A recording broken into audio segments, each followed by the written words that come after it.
Hello and welcome back. Today we'll look at the term that every language teacher should know, namely interlanguage. It's not just a theory, it's a way of understanding our learners' minds as they move between languages.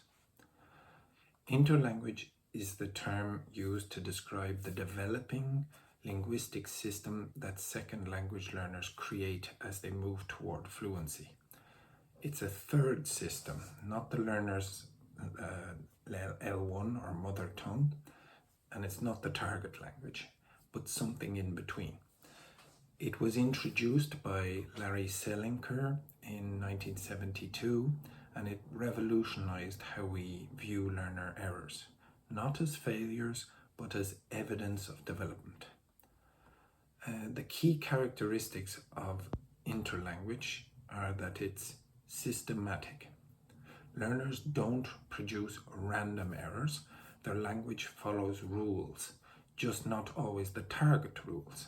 For instance, a learner might consistently say he go, not because they don't know English, but because their interlanguage hasn't yet internalized subject-verb agreement. It is dynamic and evolving. So interlanguage changes with exposure, with the feedback, and with cognitive development. It's fluid, not fixed, until it is. It contains a degree of fossilization. This is when progress stops. A learner stabilizes at a particular point and doesn't move forward, even with more input. It's why some learners might keep saying she go even after years of exposure. It's influenced by L1 and L2. So learners transfer patterns from their first language, positive or negative transfer, but also invent rules based on what they notice in the second language. Sometimes overgeneralizing, for example, saying gold or dude or mouses, for example. And it's variable.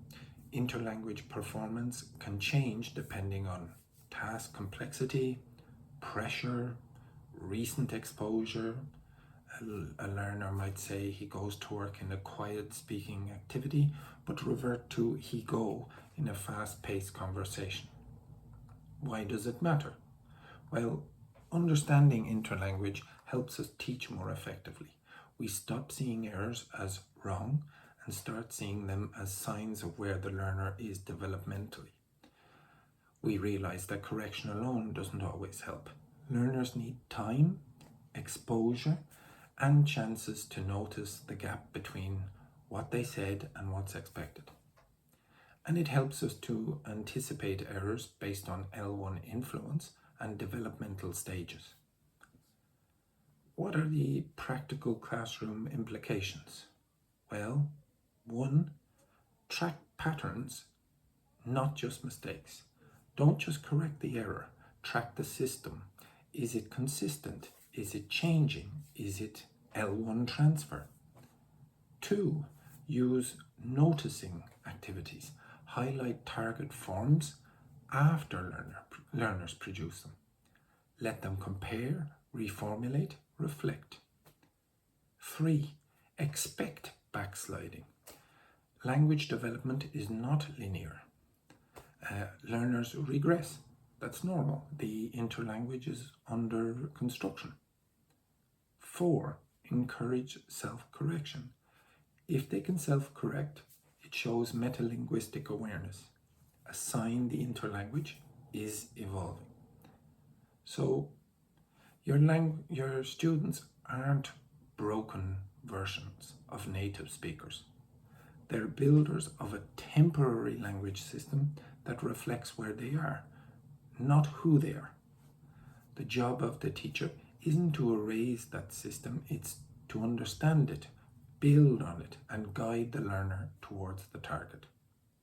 Anyway, thank you.